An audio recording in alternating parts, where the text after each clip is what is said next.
बुधवार दोपहर पूर्व गृह राज्य मंत्री जगदीश मुवेल के पुत्र रविराज की धर्मपत्नी सारिका ने अपने ससुराल में बने गोडाउन में फांसी लगा ली थी।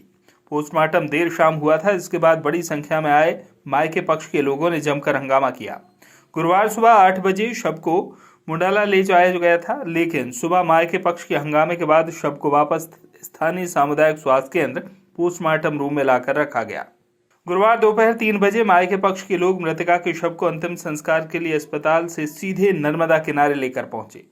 गुरुवार सुबह से ही मृतका सारिका के परिजन और रिश्तेदार धवली बावड़ी से बड़ी संख्या में स्वास्थ्य केंद्र पहुंचे, जहां उन्होंने मृतका के शव को वापस लाने के लिए हंगामा किया। मायके पक्ष के लोग शव को वापस लाने के लिए मुंडला पहुंच गए, जहां उन्होंने ससुराल पक्ष के लोगों के साथ झूमा झटकी भी की। शव को वापस सामुदायिक स्वास्थ्य केंद्र पर लाया गया। परिजनों ने मृतका के ससुराल पक्ष वालों पर प्रताड़ित करने और मारने के आरोप लगाए। वहीं पुलिस पर भी दबाव में काम करने का आरोप लगाया। उधर टीआई तारेश कुमार सोनी ने मृतका के पक्ष के लोगों की बातें सुनकर उन्हें संतुष्ट किया। इसके बाद वीडियो रिकॉर्डिंग के साथ मायके के पक्ष के लोगों के बयान अंकित किए गए। दोपहर 3 बजे 24 घंटे के बाद मायके के पक्ष के लोगों ने अस्पताल से सीधे मृतका के शव को लेकर स्थानीय शीतला माता घाट ले जाकर अंतिम संस्कार किया। पुलिस ने प्रारंभिक बयान कार्रवाई शुरू कर दी है।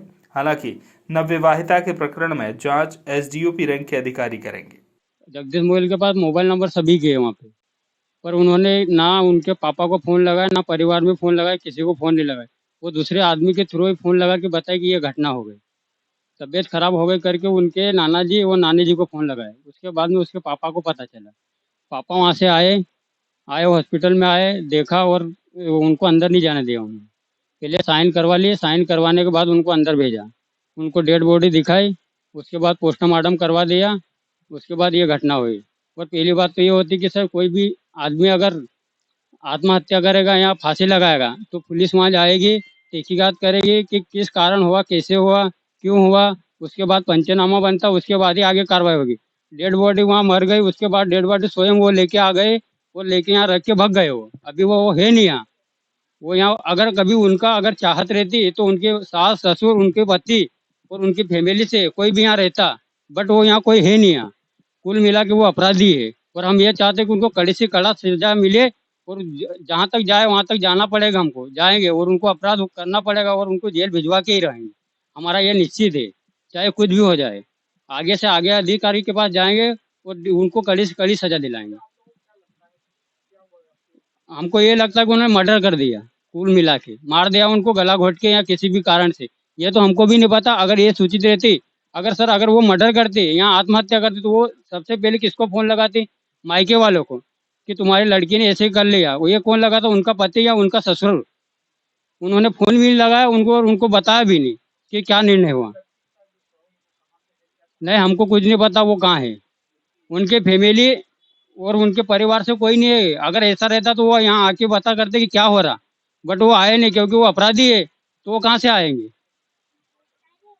अंतर चौहान लेकिन न बंगला पर गया था तो एक मजदूर ने बताया हमको कि हमारा नाम मत लेना, बोले कि तुम्हारी लड़की रात में की मार डाली थी और ये चुतिया बना रखी न रस्सी टी टांग दी थी।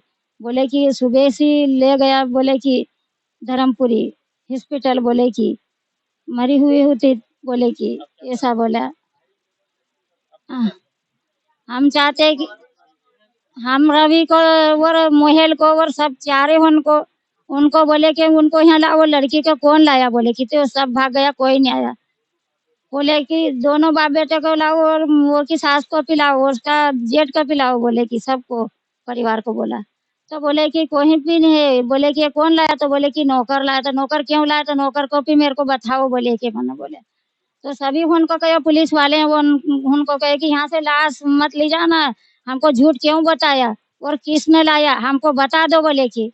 तो कोई नहीं बताया, कि बोले कुछ नहीं बताया, बोले कि कुछ नहीं बताया। तो जबरदस्ती आते के आते साथ में गाड़ी पर से उतर तक साथ में उसके झूठ बोल के उसके नाना जी से साइन करा ली और उसके पापा जी भी साइन करे। बोले कि फिर देखना तुम्हारी लड़की को, बोले कि ऐसा बोला।